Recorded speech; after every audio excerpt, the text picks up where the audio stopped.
Saya tidak pernah menerbitkan pelepasan kawasan kecuali satu di luar PSN. Kalau Pak Menteri nggak mampu, mundur aja. Pak Menteri nggak paham tentang kehutanan. Rapat kerja Komisi 4 DPR bersama Menteri Kehutanan Raja Juli Antoni Kamis kemarin berlangsung tegang. Ini bermula ketika Menhub Raja Juli mengungkapkan angka deforestasi hutan berkurang pada tahun ini dibandingkan dengan tahun sebelumnya, termasuk di 3 wilayah yang terdampak parah bencana banjir bandang dan tanah longsor. Ia pun mengklaim tidak pernah mengeluarkan izin pelepasan kawasan hutan di wilayah terdampak bencana. Deforestasi Indonesia hingga bulan September menurun sebesar 49.700 hektar jika dibandingkan tahun 2024. Penurunan deforestasi tersebut juga teridentifikasi pada 3 provinsi terdampak banjir.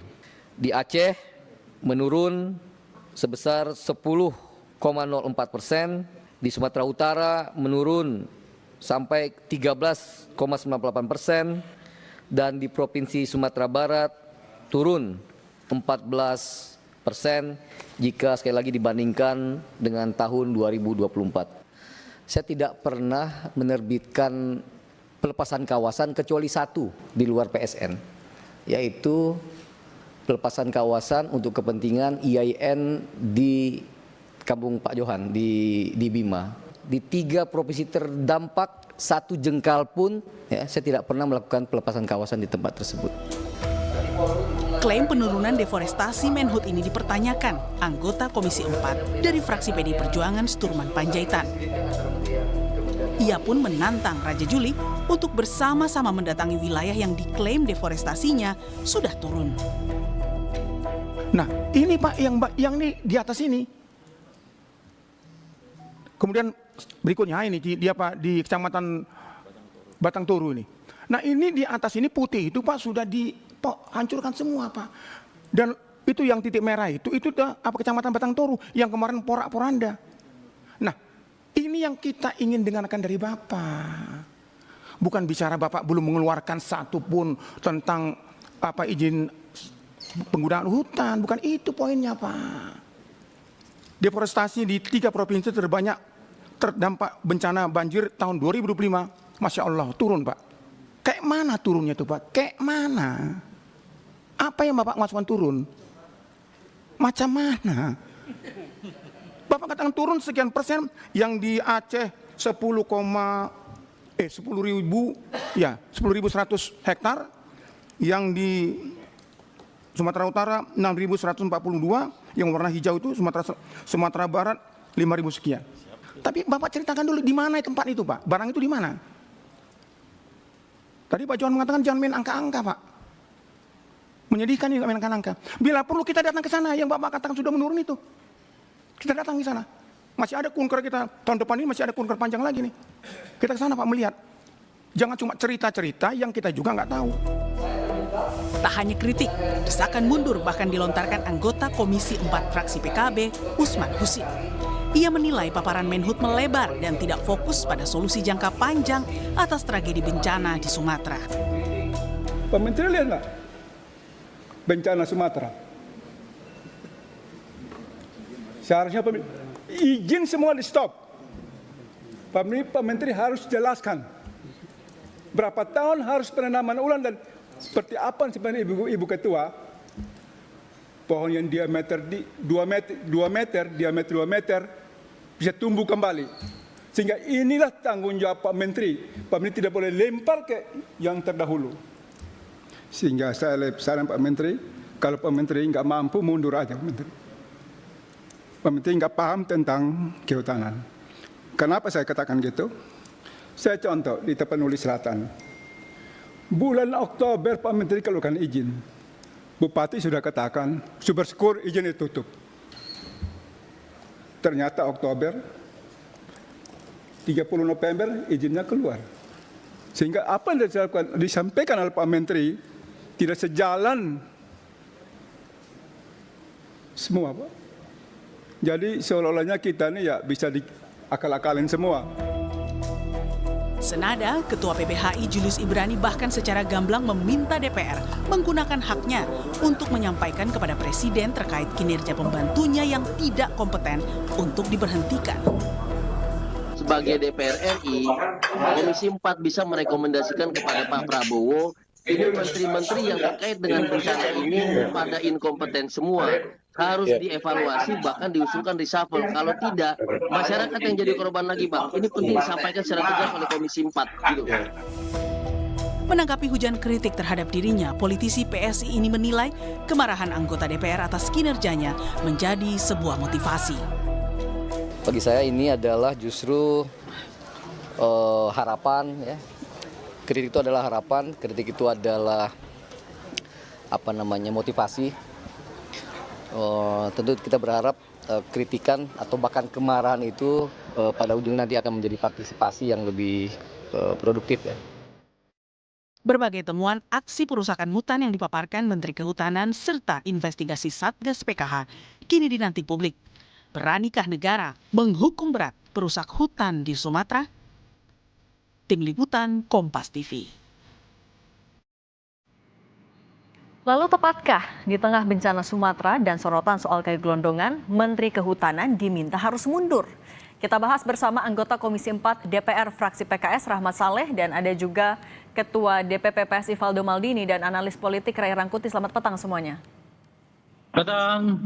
Assalamualaikum. Waalaikumsalam warahmatullahi wabarakatuh. Bang Rahmat, kemarin di rapat dengan Menteri Kehutanan, apa yang terjadi? Apa yang membuat dan disimpulkan oleh Komisi 4 sampai membuat desakan seorang Menteri Kehutanan harus mundur?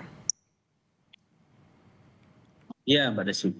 Kemarin kan kita rapat mendengarkan agenda tunggal terkait dengan bagaimana penanganan terkait dengan bencana banjir yang melanda 3 provinsi, Sumatera Utara, Aceh, sama Sumatera Barat. Kita berharap dari Pak Menteri kemarin itu mengeluarkan statement apa kebijakan-kebijakan kita untuk tindak lanjut pasca bencana ini, ya, terutama yang terkaitan dengan sektor kehutanan dan Satgas PKH itu. Nah, Mbak Desi dan seluruh pemirsa, kita sampaikan bahwa kita ingin fokus membahas langkah gitu ya. Itu belum 2 hari dan belum lagi kering itu akhir banjir, itu kayu gelondongan yang besar-besar itu lewat di depan mata kepala orang yang sedang dilanda musibah. Kemudian para pembalak hutan yang notabene-nya itu diberikan hak deforestasi, perusahaan-perusahaan sawit gitu ya, itu kan sudah di depan mata. Satgas PKH itu sudah menyita itu ratusan ribu hektar, baik di Padang Lawas ada 47.000, kemudian di Agam ada sekitar 3.040 hektar. Itu kan mereka itu selama ini sudah mengambil manfaat di atas hutan yang di luar HGU mereka, sehingga ketika banjir seperti ini seolah-olah rakyat itu yang menderita, pemerintah dikasih beban, sementara orang yang menikmati selama ini yang menggunakan kawasan hutan sebagai ajang untuk mengeruk uang itu tidak ada perannya untuk pemulihan banjir ini gitu. Oke, artinya juga tidak melihat ada ketegasan dari Menhut, makanya diminta mundur ya? Iya, faktanya kan kayu gelondongan yang segar itu masih lewat truk pengangkutnya itu di depan orang yang sedang ditimpa bencana. Ini berarti Pak Menhut kita anggap tidak bisa melakukan apa-apa di tengah bencana, terutama pasca bencana yang terkait dengan wewenangnya gitu. Nah, oke, maka kalau kita gitu, kemarin sebenarnya meminta itu. Oke, Tapi, dinilai tidak kompeten sama Komisi 4. Berikan data penurunan ini, penurunan itu. Oke, kita tanya ke Mas Faldo. Mas Faldo dinilai tidak kompeten sama mitranya di DPR. PSI menanggapinya gimana? Tapi ditahan dulu, kita jawab, kita bahas lagi di Kompas Petang usai jeda. Kita juga lanjutkan dialognya. Mas Faldo, tadi Komisi 4 bilang rekan Anda di PSI yang menduduki jabatan Menteri Kehutanan tidak kompeten, tidak paham soal kehutanan, tidak bisa menjawab soal dari mana gelondongan kayu itu ikut terbawa ketika banjir. Tanggapan PSI gimana? Iya, Mbak Cindy. Pertama-tama izinkan saya menyampaikan duka yang mendalam ya Mbak untuk seluruh korban di Aceh, Sumut, dan Sumatera Barat. Mari hari ini kita fokus sama-sama memastikan kehadiran negara dan memperbaiki keadaan karena saatnya kita butuh kepala dingin bukan kepala panas. Itu yang pertama. Yang kedua, soal desakan mundur saya kira itu wajar dalam demokrasi kita. Tapi sekali lagi Mbak Cindy, putusan mundur adalah hak prerogatif dari Presiden Prabowo, bukan keputusan opini publik harian. DPR wajar mengkritisi pemerintah, bahkan bagus. Justru aneh kalau DPR tidak mengkritisi kinerja pemerintah. Tapi kalau dibilang tidak kompeten?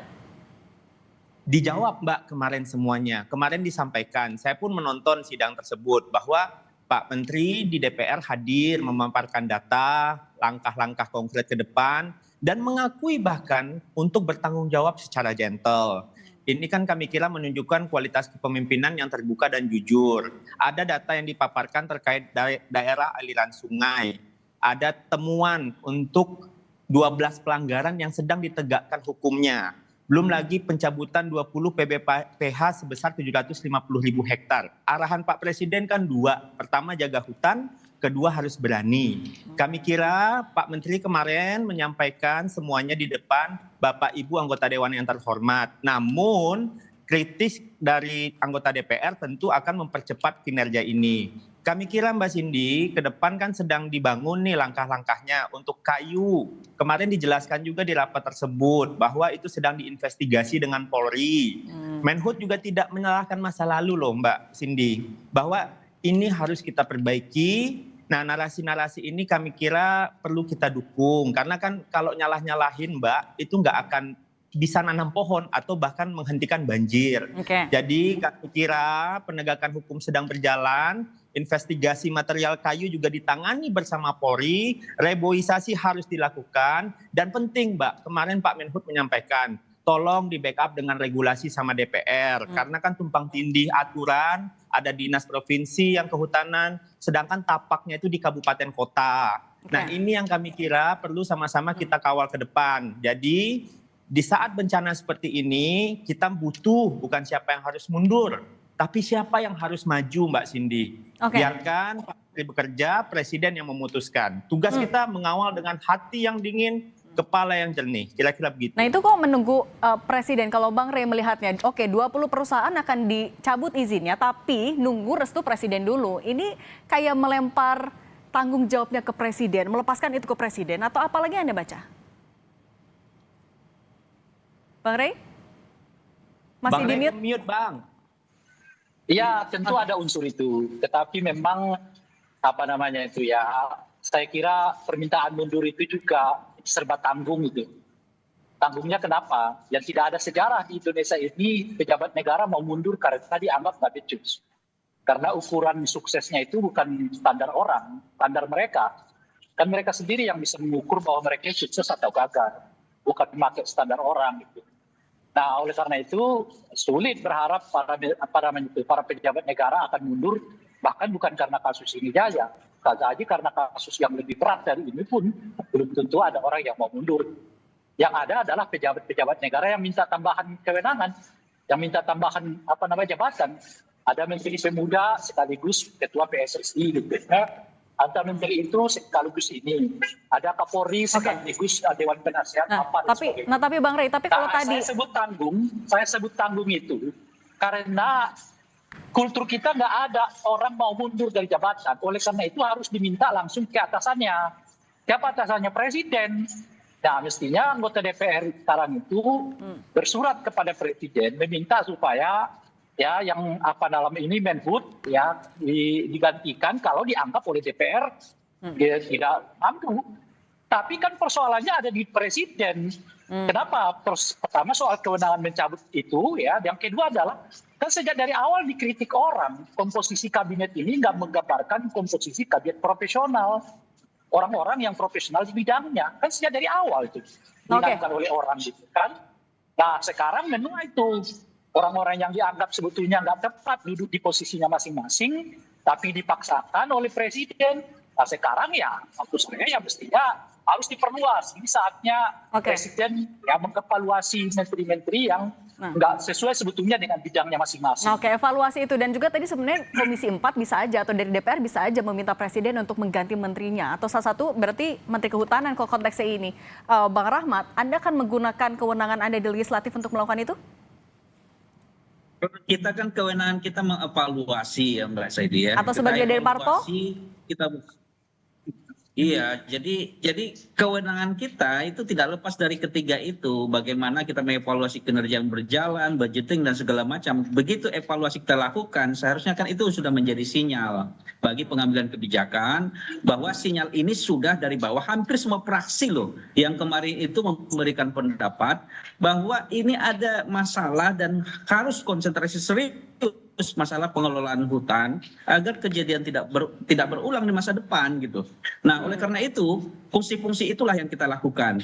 Bagaimana kita meminta rencana ke depan, kemudian bagaimana data hutan kita sekarang, bagaimana kondisi hutan kritis yang 12 juta hektar, dan bagaimana terhadap penanganan yang pelaku-pelaku illegal logging, illegal mining dan segala macam yang sudah menjadi penyebab banjir ini sudah kita lakukan. Nah, tentu kita sebagai DPR itu melakukan sesuai fungsi kita. Nah, apakah yang punya kewenangan untuk melakukan penggantian segala macam itu kan tergantung presiden. Tapi tugas kita sudah kita lakukan, kita buka kepada publik bahwa kita itu miris, kemudian khawatir kalau seandainya langkah cepat tidak kita lakukan dalam memperbaiki kepemimpinan dalam pengelolaan. Oke, saya lanjutin dulu ke Mas Faldo. Mas Faldo, tadi katanya hampir semua fraksi loh setuju agar Menteri Kehutanan ini mundur. Ini kan Anda banyak yang satu koalisi juga. Ini gimana? Anda merasanya ini emang mulai nggak ada, tidak solid atau apa? Iya, memang kan tadi Bang Rey bilang di Indonesia tidak ada budaya pejabat kita mundur gitu. Kalau saya jawab dengan cara lain gitu, memang budaya itu memang dibangun lewat sistem, Mbak, bukan lewat dorongan emosional sesaat. Memang banyak di negara maju pejabat mundur bukan karena desakan publik aja, tapi mekanisme hukumnya ada, audit menyeluruh ada, investigasi objektif juga ada. Jadi jangan terbalik, tata kelolanya dulu. Ya, jadi jangan lupa juga bahwa kemarin di DPR itu juga Pak Menteri juga menyampaikan bahwa butuh juga nih dibantu via DPR soal revisi Undang-Undang Tata Kelola Pengembangan Hutan. Karena kan sekarang tumpang tindih, polisi hutan kita juga kurang, bahkan ada juga otonomi daerah juga yang terkait. Belum lagi kita bicara soal adanya moratorium yang sudah akan diwujudkan oleh Kemenhub dan didukung oleh DPR. Jadi kami kira penganggaran pun juga jadi isu kemarin yang dibahas di DPR. Jadi kami kira balik lagi ke soal mundur. Ini bukan urusan tepuk tangan publik, Mbak Cindy, tapi bagian dari prinsip akuntabilitas yang melekat kepada Pak Presiden sebagai pemegang prerogatif. Jadi kalau setiap masalah diminta mundur, sementara investigasi belum kelar, negara kita akan diatur dengan emosional, bukan rule of law.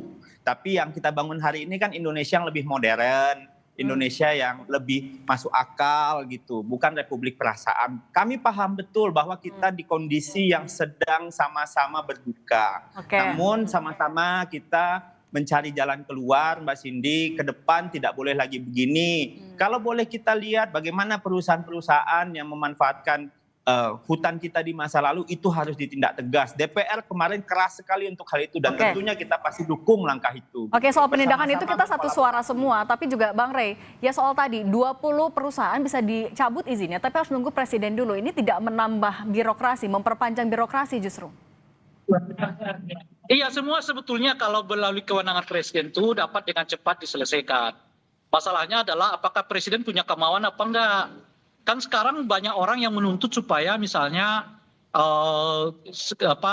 korban banjir, status banjir ini ditingkatkan menjadi bencana nasional. Kenyataannya kan presiden tidak mau melakukannya gitu sampai sekarang tuh, sehingga ya banyak yang tertati-tati lah ya untuk menangani kasus ini serba tanggung. Nah, jadi semuanya kepada presiden, termasuk tadi pemunduran gitu. Apakah DPR sebetulnya punya hak? Ya punya hak dong lah. Memakzulkan presiden aja mereka punya hak, apalagi memakzulkan menteri kan. Ini soal mereka berani menaikkan isunya apa enggak gitu. Nah cuman memang kembali ke pertanyaan awal tadi tuh, ini kan satu koalisi ini. Ada apa ini? Kan kira-kira gitu. Nah ini yang sering kali saya sebutkan. Ini yang sering kali saya sebutkan tuh, kita mulai memasuki tahun politik. Ini 2026. Setiap partai ini membutuhkan identitas yang kuat di tengah masyarakat, pembedaan yang kuat di tengah masyarakat. Jadi oleh karena itu mungkin mereka akan saling mulai nih. Saya beda sama PSI, saya beda sama PKB dan sebagainya gitu. Ini kan kalau kita lihat sekarang, PSI udah mulai kritik-kritikan sama ke PKB. PKB sama Golkar juga melakukan yang sama. Kemudian Menteri Pertahanan dengan Pak Jokowi juga terjadi. Menteri Purbaya dengan Pak Jokowi juga terjadi gitu. Artinya sekarang memang partai-partai ini sudah tahu betul bahwa tahun 2026 ini adalah tahun di mana politik dengan identitas yang kuat sudah harus mulai ditegakkan. Memang kelihatan masih pelan nih, tapi kita lihat aja 2026 mungkin akan makin terang benderang siapa dengan siapa, siapa menyerang apa, siapa yang ingin berbeda dengan siapa gitu. Nah dimulai dengan ya ini jeb-jeb kecil lah ya. Oke. Jeb tipis-tipis lah itu dulu ya kan. Oke, tapi jangan sampai motif politik itu ya itu sebatas hanya motif politik aja untuk mengurangi. Kita harus menyambutnya. Ini kan kali pertama kita mendapatkan di mana DPR itu keras menegur menteri gitu. Iya, tapi soal penanganan bencana juga sampai jangan hilang ya, Bang Rey. Oke, terima kasih Bang Rey Rangkuti, pengamat politik. Oke, Bang Rey, terima kasih. Bang Rahmat Saleh, anggota Komisi 4 DPR RI fraksi PKS, dan Mas Faldo Maldini, politisi PSI. Terima kasih. Terima kasih.